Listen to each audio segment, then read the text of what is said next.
This special series of the Leaders in Payments podcast, titled Be Solid, is brought to you in collaboration with NMI, the fully integrated payment solution built to scale. In this 6-part series, we're going to discuss the embedded finance revolution, why it is so powerful and growing exponentially, and where it is heading. Most importantly, what does it mean to your business, whether you're an ISV, ISO, PayFac, or bank? In a world of squares and stripes, be solid. And then zooming out, where else do we see that embedded financial services is relevant? Well, it includes the other activities that a bank does. And so a bank or regulated financial services institutions, they think about payments, and that's part of their activities. But they also lend, they also issue cards, they also have deposit accounts, and they also have investing and brokerage accounts. And all of those are additional opportunities for embedding financial services. And we're seeing them start to take off to varying degrees.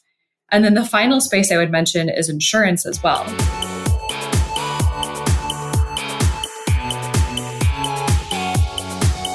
That was Sarah Hinkfuss, and together with Tina Dimitrova, both from Bain Capital Ventures, they are my special guest on this episode 230 of the Leaders in Payments podcast, and I'm your host, Greg Myers.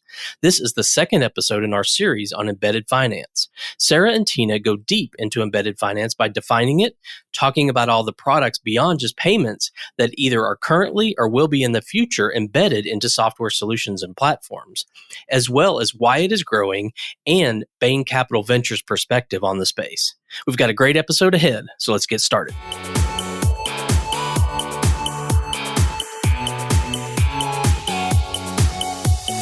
Hi, Sarah and Tina, and welcome to this episode of the Leaders in Payments podcast, where we're going to be doing a deep dive into embedded finance. So welcome to the show. Thank you. Appreciate you having us.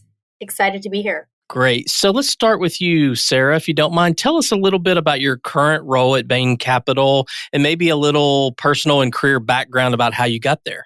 I would love to. So I'm a partner at Bain Capital Ventures. We are the venture capital arm of Bain Capital. And I partner with founders at the growth stage, that's Series B and beyond, in fintech, of course, and then also in application software. And then in terms of my path here and a little bit of background, so I'm originally from Milwaukee, Wisconsin.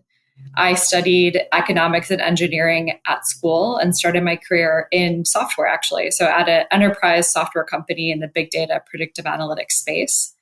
And then I was there for 6 years helping scale the company, member of the executive team. And my entry to the payments world was when this company was acquired by MasterCard back in 2015. And so still have a number of alums and great friends really across the organization, which has been wonderful from the perspective of really now being a fintech investor. And then I transitioned to investing during my time at the Stanford Graduate School of Business in California, which brought me out here. And then 3 years ago, I joined Bain Capital, and I was first on the Tech Opportunities Fund, and I worked on a number of payments deals while I was there, including Hey in Japan and SumUp in Germany. And now as a partner at Bain Capital Ventures, I have the pleasure of working with Matt, Tina, and others on our growth team on fintech, including the opportunity to embed fintech in vertical software, as we're going to talk about today. And then also have the wonderful pleasure of supporting our portfolio companies, Move and Orem, among many others. Awesome. Well, thanks for sharing that. So, Tina, your turn, maybe a little bit about your role today and a little personal and career background. Definitely. So I'll start chronologically, actually. So originally, I'm from Bulgaria, but I grew up in Texas. And growing up, I would spend my summers in Bulgaria, where I would hear my family talk about the impacts of inflation and the difficulties of the financial system there. As a kid, I didn't really understand what those terms meant. So when I went to college in the US, I studied finance and accounting. After school, I did a couple years at another growth stage software investment firm, and then I came to BCV. And so similar to Sarah, I focus on growth stage fintech and application software. I'm based in New York and have the privilege of working with some companies in the BCV payments portfolio, such as Ansa, Catch, Passport, and Patrix. All right. Well, Sarah, back over to you. So let's talk a minute about Bain Capital Ventures. Can you give us a high-level overview of the company? I'd love to. As I mentioned, Bain Capital is one of the world's leading private investment firms. And so across the firm, we have over $165 billion of assets under management. And if you think about that as an umbrella organization, there are 12 strategies underneath Bain Capital, including private equity, credit, real estate, public equity, and of course, ventures. And so we are one of the 12 strategies. And we think about BCV as a partnership of business builders and domain experts. And we are in search of passionate visionaries who see the world differently than everyone else. And so, as you heard from Tina and my backgrounds, we focused on specific spaces. So we're coming to work with founders with a perspective on themes and a position on how the world is evolving. And so we can really partner on that level. And we've also spent time building companies ourselves. And so we can really jump in and think about how to be the support that a founder needs at various stages of their development. We are multi-stage. And so we have partners on the early stage team that focus on seed and Series A opportunities. And then as you heard, Tina and I are on the growth team focusing on Series B and beyond. And we have offices in the Bay Area, New York, and Boston. And across Bain Capital Ventures, we have over $10 billion in assets under management. We're currently investing out of Fund 10, which is $1.9 billion. And we focus on fintech, of course, as well as infrastructure software, application software, and commerce tech. And our investments look at everything from the $1 million all the way up through $100 million of growth equity. So we have a pretty wide mandate, but within each partner and each vertical, there are specific themes that we're focused on. Okay. And just a quick follow-on conversation. So I know that the company as a whole also produces content, like there was an embedded finance article written, I think, September of last year. So is that something that is a different group, or do you guys get involved in kind of creating those thesis and content around trends in the space? Yeah, it's all part of the job. The report that you're referring to is one that Tina actually worked on, which was really exciting. And I'll let her talk more about that and kind of how we thought about embedded finance in there. But also earlier this year in February, for example, Tina and I co-produced a report on fintech valuations. And so what has happened in the market over the past 3 years, really tracking valuations from the pre-COVID period through the surge, and then where are we now, and thinking about what are qualities of enduring value for fintech companies. And so we all have areas where we're not just doing our own work internally, but we see publishing as an important way to really put a signal out for others that are thinking about issues in a similar way to come talk to us. And we hope to start conversations with founders from a knowledgeable base rather than asking founders to do all the work to get us up to speed. And we think that's truly a differentiator and shows how we think about relationship building as well with companies over the life cycle of being investors. Thanks for sharing that. All right, over to you, Tina. We're going to dive into the topic now. And of course, we're here to talk about embedded finance. So let's just start by simply defining it. How does Bain Capital define embedded finance? And can you give us a couple of examples? Great, happy to. So I think there's a few ways to think about the category of embedded finance. And I'll start with the definition that we had actually used for the report mentioned earlier that we had released in conjunction with Bain, the consulting firm. So for this report, we had defined it as whenever a non-financial institution, which we call a platform, offers financial services made possible by financial services companies, which we call enablers. And so some examples of this are companies that we all know well. So one being Toast, which has embedded payments and lending, Shopify, which also has embedded payments, lending, banking as well, and then Bill.com, all public companies. What I would note about all three is that they each started as pure play software, but now actually have more revenue coming from the financial services that they've embedded, which I think speaks to how significant the opportunity is. One last example from our portfolio actually is a company called Truck Smarter. So they offer a free load board mobile app for freight carriers to search and instantly book loads. And the company leverages the data collected through the load board to monetize through embedded fintech, starting with factoring and debit cards. Going back to our report, I think this was a very specific view of embedded finance for purposes of sizing the market. But going back to your question, more generally, when people think about embedded finance, I think they define it as all the ways that any distribution platform can offer non-core financial services product. So that could be like a wallet that embeds an investment product, for example. I appreciate you defining that. And I think one of the things that I wanted to make sure as we talked about this and as people are listening, there was a time when it was all about sort of embedded payments, right? That was the buzzword. And I think my goal here was to broaden that, right? I think we all can probably agree there's a bigger future beyond just embedding payments. And so, Sarah, the question over to you, what are those major segments, when we think about moving beyond just payments and more financial services, what are those major segments in this space? Yeah, great question. And maybe if I even start with your preamble on that too, because I totally agree. I think we've seen payments really be the first and furthest along the adoption cycle when it comes to embedded finance. And so just to pause on that for a second, because I think it helps put payments in context with the other categories. The question is, why is that, right? Like, why has payments come first?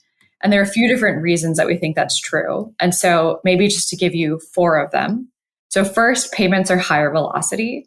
And so if you think about, as Tina was describing, what an embedded financial product is it's someone that is not a financial services company offering a financial product. And so because payments are higher velocity, they're more top of mind, they create more value to the customer and more value to the platform. And so the platform cares about actually embedding payments as a result. The second reason is that there are more entities involved in the value chain that can actually enable these fintech or non-financial services entities to become involved. And so by that, I mean, for example, you have the card networks, you have Visa and MasterCard. You have licensure for payments that is separate from banks themselves, like money transmitter licenses. And so there are more opportunities for people to get involved. Third, payments was actually one of the areas that had scaled non-bank innovators much earlier than all of the other spaces. And so all predating to 1998, you had players like Fiserv, SIS, Global Payments, Jack Henry, ACI, all of these guys who were really the first wave of innovation. And that happened to happen in payments versus the other categories. And then fourth, e-com really pulled innovation forward in the payments market. And so as digital commerce took off and as the desire for people to transact online, the only way that could happen was through digital payments. And that was then a process of embedding it natively into the checkout flow, which then translated into other opportunities for embedded payments as well. But you really had e-com pulling that innovation forward. I just wanted to pause there because I think it's really interesting that you're exactly right. Payments have come first, and there are reasons for that. And then zooming out, where else do we see that embedded financial services is relevant? Well, it includes the other activities that a bank does. And so a bank or regulated financial services institutions, they think about payments, and that's part of their activities. But they also lend, they also issue cards, they also have deposit accounts, and they also have investing and brokerage accounts. And all of those are additional opportunities for embedding financial services. And we're seeing them start to take off to varying degrees. And then the final space I would mention is insurance as well. And so insurance are often separate regulated financial institutions, but similarly, it's a financial services product that is sold and not bought and needs to have specific information about that entity holder in order to sell the product. And so is a natural candidate for embedded financial services as well. Do you think that there's one of those that you mentioned that will be second in line behind payments, or do you have a feel for that? I think we've seen lending, if you just zoom out and think about where are the biggest pools of profit right now. So for payments, first of all, consumer payments has come first before B2B payments. And that's because more consumer payments have gone digital faster versus B2B payments are larger value and more check-based. And so B2B payments have lagged consumer. And then we've seen lending really be the second opportunity where there's an explosion. And even in Tina's early examples, when she was talking about Toast and Shopify, you saw that, and TruckSmart are one of our portfolio companies. And the reason is that platforms have so much information about the individual customers and what their activities, like what their business activities look like. And so that information over time is the core to actually underwrite that company, to understand the risk and therefore how much you can lend to them and make available. And that financing opportunity is often what is the wedge to create a deeper relationship and help that customer's business grow. And so similar to in payments where you have multiple players in the value chain, a lot of companies have evolved that are not just banks that are lending today, right? Like you have GreenSky, like you have a number of non-bank financial institutions that are also involved in lending. I think those are all the similar reasons why we're seeing lending probably be the second category that's taken off after payments.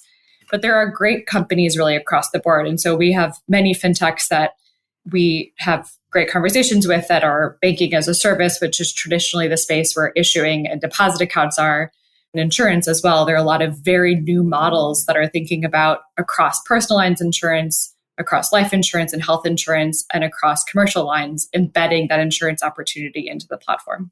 I love all those definitions and explanations. Very helpful. So, Tina, we've defined embedded finance. We've talked about some of the major product categories, but we haven't talked about the value. So what is the value of this? Is it truly the better together story? Can you talk about the value chain? So across each of the different financial services that Sarah outlined, I'll start by answering your first question, talking about the value to platforms, and then I'll talk about the whole value chain. We really see three primary benefits of embedded finance. The first being an increase in LTV, or the lifetime value of a customer, which by function increases the total addressable market. The second is decreased CAC, or customer acquisition cost. And then the third is improved customer satisfaction. And each of these benefits is a function of a few things. So for increasing LTV, this comes down to increasing the surface area of what you're able to monetize, but also improving customer retention. And then in terms of decreasing CAC, these are each a function of really the fact that you're selling these products to your existing customers. So you don't have to go out and find these customers again. But then secondarily, this also decreases risk as these platforms are able to leverage data to better underwrite their customers. And so that all leads to those decreased customer acquisition costs that I mentioned. And then as it relates to improving customer satisfaction, this comes down to a couple points. So the benefit is that a customer can receive all their products from one vendor. They don't have to manage multiple relationships or multiple contracts. And second, it also reduces the manual effort in a lot of instances. And so those are the ways that we think about the value for platforms or the companies that are embedding financial services themselves. Just to talk about the value chain for a little bit, I'll lay it out from kind of the front to the back end. So this would include first, the actual end customer or business that's receiving the financial service. Second, it would be the platform, which is, again, actually embedding the financial service to offer to their customer. Then third, there's the enabler, who's providing the infrastructure and the piping so that the platform can offer those financial services. And sometimes the enabler will be fully regulated themselves, but oftentimes they'll actually work with a partner financial institution, which would add another stakeholder to the transaction. And that's usually a traditional financial institution or bank partner. And so as you can see, it can be a pretty complex value chain, but each stakeholder really sees benefits from this agreement as they're all receiving something that they otherwise would not have by partnering together. And this is really the core of what makes us so excited about embedded finance. All right. So, Tina, we're going to stick with you. And this is sort of a two-part question. One, how big do you see the industry getting, and why is it continuing to grow like it is? Yeah, great question. So we had recently quantified the answer to this in the report that we had mentioned earlier, which we published in conjunction with Bain. So we believe that the market will be sized at around $7 trillion, which is not trivial. We think this is driven by primarily the increase in transaction values as end customers are ultimately consuming financial services in the context of their existing software platforms much more frequently. Sarah, did you want to chime in about why it's growing? Yeah, I'm happy to. And just to as well comment, the report focused on some but not all of the categories of embedded finance. And so we can even think about that 7.1 trillion as really a conservative end. As you heard me describe earlier, the different categories of embedded finance, each one has its own drivers and its own indicators of progress as well. And so, for instance, the report didn't cover investing or brokerage opportunities or insurance. And so what I think is so interesting on why it's growing. So just first to comment on what fintech in the market has been for the past couple of years. So financial services is linked to the market itself. And so as the market grows, and there's more money in the economy and people have more money to spend, then payments grows and available capital to invest grows and more people are opening businesses. And so they need more insurance products. And it's a positive cycle that's very affirming. And so that's what we saw the past couple of years in the post-COVID era and the era of low interest rates. And so you had this surge of both number of fintechs who are focused on the enablers, as Tina was describing. So those who are enabling embedded financial services, as well as those who were interested in adding these additional products onto their platform to hang off financial services. And so there was just a ton of activity in the market. But what I think we're now seeing as we're really pulling back, the market is pulling back and in a reset moment, is that it doesn't make sense in all cases, actually. So it's not always appropriate to embed financial services. But in the places where it does, it can be transformational to the relationship and the value that a platform can offer to customers. And so I think we're in this really exciting moment of finding what fit truly looks like, rather than just imagining that it's peanut buttered in all places. And one of the areas that I get excited about personally is actually in insurance. And so insurance has lagged the other forms of finance in terms of the journey of embedding. And one of those reasons, as you heard, is that insurance is not within the domain of banks. And so a lot of the banks' activities have been fractured and embedded, but insurance companies are totally different financial institutions. And so we have seen some insurance products be embedded, and those are the products that are more one size fits all. And so I'm sure last time you bought a flight, you probably totally clicked right past the opportunity to buy that travel insurance. Or maybe when you were purchasing a ski lift ticket, you had the opportunity to purchase insurance in case you got injured so that you could not have to work through your health insurance to actually address that. Or maybe you had weather insurance that was about whether or not there's a rain event that interrupts your concert. So all of these are forms of warranty or insurance products, but they're one size fits all products. And I think the holy grail of actually embedding insurance and where it creates the most value for the customer on the platform is when they are custom underwritten products. So these are like most insurance products that are different by pricing and by value based on the individual consumer or individual business themselves. And it's a function of the characteristics of that individual. And so I'm not going to offer the same policy to a small restaurant owner as I am going to offer to a small accountant business owner. They have a very different risk profile. They need very different things. And so what I get really excited about is that because of the amount of data and the availability of data and the speed of actually consuming and understanding that data, we're finally at a point now where we have the tools and the data integration and platform integration to enable that point in time underwriting that'll allow the actuarial specialists at the insurance companies to consider these custom products to offer them within platforms and truly embed custom insurance. And so a lot of that is just the function of where we are in the adoption cycle of technology. And I see that finally coming into insurance, which gets me very excited. I think the bottom line of what I'm hearing is the growth potential is just incredible for when you look at the big picture and you start talking about all these added products like insurance. It's just, the growth is, I don't think you can easily define what it could be when you start looking at the data and how much data and how to use the data and how to create these, like you said, custom products. It's just a huge opportunity. Yes, and you also heard me say that it doesn't apply in every case. And so I think it's also important for companies, so platforms like software companies or other marketplaces, or for anyone who's considering embedding financial services, to really think about what's the information that I have about the people on my platform? Like, what do I know uniquely about them that other people don't? What are the types of financial services that they need to use as a part of the activities that they're doing on my platform? And then am I in the best position, like through partners, to actually offer that?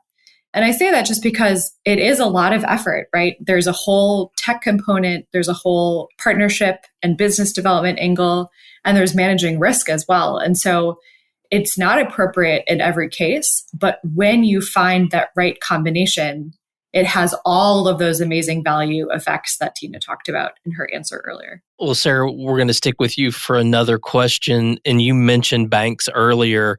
I don't think we can talk about this without kind of talking about the implications to banks, whether they're positive or negative. But where do you see a traditional bank fitting into this model? And are they all being disintermediated, or some of them taking advantage of this trend? What do you think about the traditional bank and how it fits? Yes, and agree to all the components of your question. So maybe taking a step back to think about it, the business of a bank is about truly, if you simplify it, it's about making money on the spread between the lending interest rates and the deposit interest rates, as well as through transaction revenues. So if you boil it down, that's what a bank is doing. And so the way that banks then can think about this ecosystem, and the way that we've seen this evolve over time, is through partnership as an opportunity to drive incremental revenues or profitability across these categories. And so it could be that there are more deposit accounts that a bank can have by working with a partner institution that is offering accounts through a platform, right? Like as an embedded service. Or it could be that a bank is working with a partner institution to offer more loans because it's a distribution angle that they couldn't otherwise have.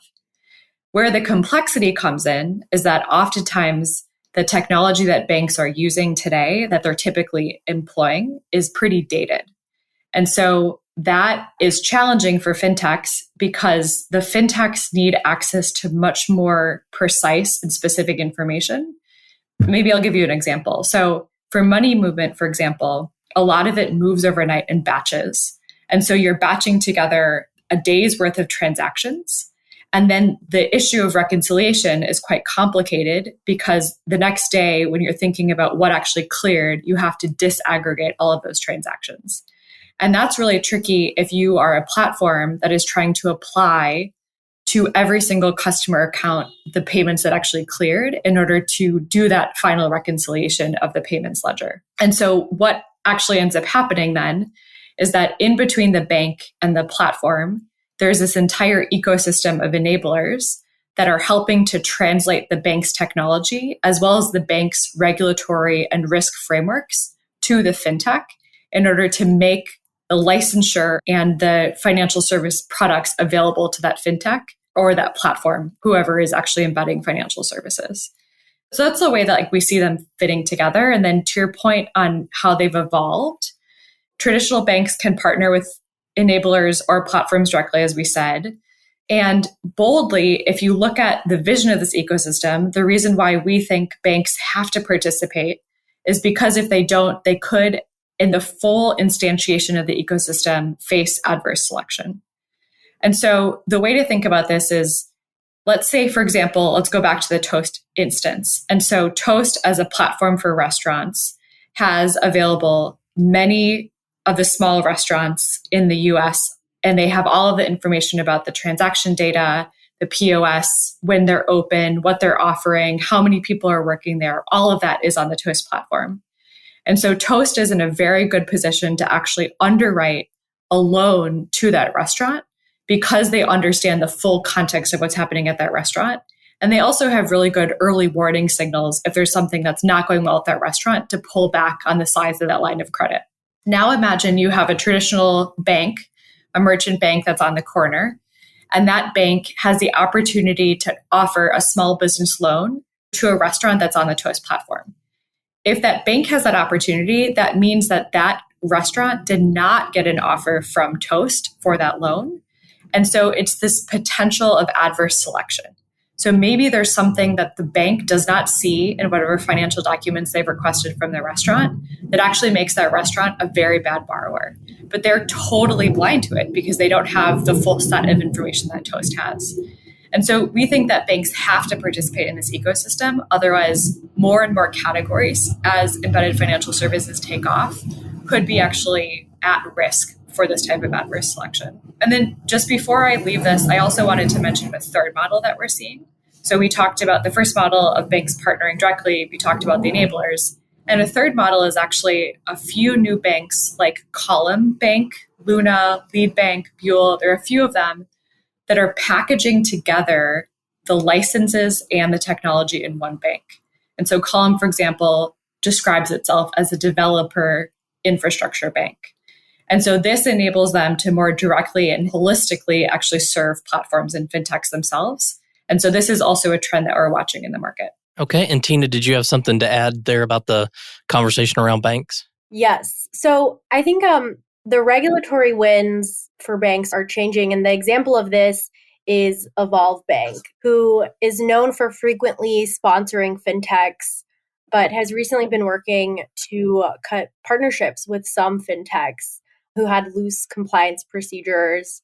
I think the highest profile disaster that Evolve is affiliated with was the crypto exchange FTX. But the takeaway is that in this current regulatory model, the obligation for ensuring compliance ultimately resides with the licensed bank.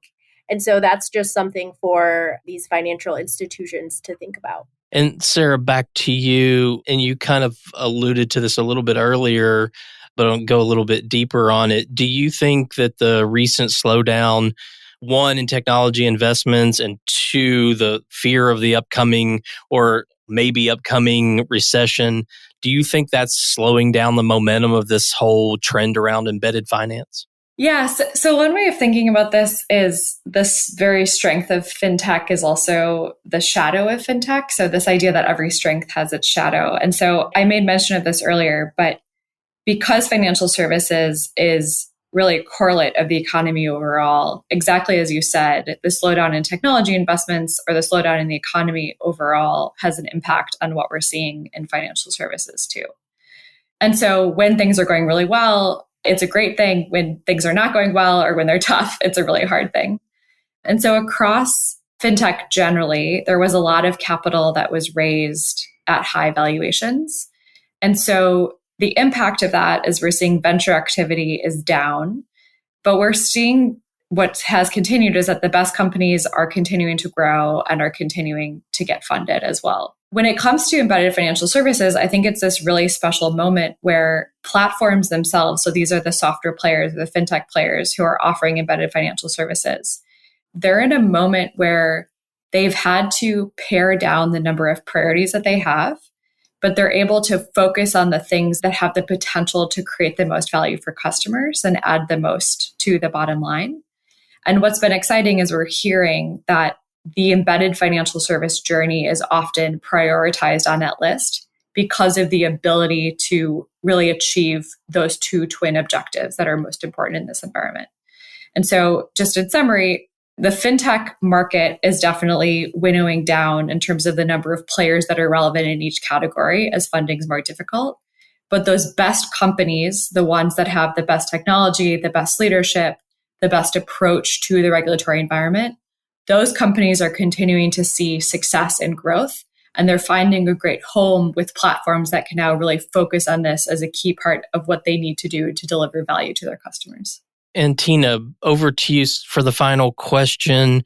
From Bain Capital's perspective, what makes a good or an interesting investment in this space?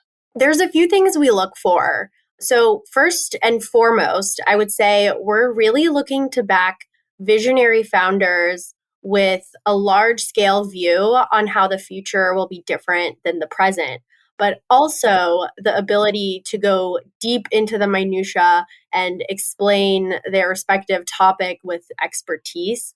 So that's number one. Number two is we're looking to partner with companies that operate in large markets, either driving or benefiting from systems level change. And the third, which is quite relevant for fintech in particular, is we generally look for asset light, software like products that inspire delight and high satisfaction among their customers. And we see that materialize in many different ways.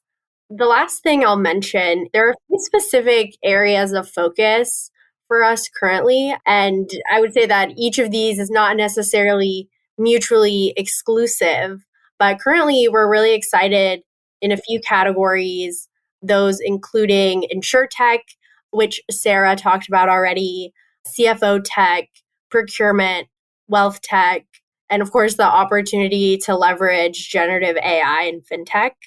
I would say we mostly focus on companies that are selling B2B, but we do also spend a bit of time with B2C companies as well.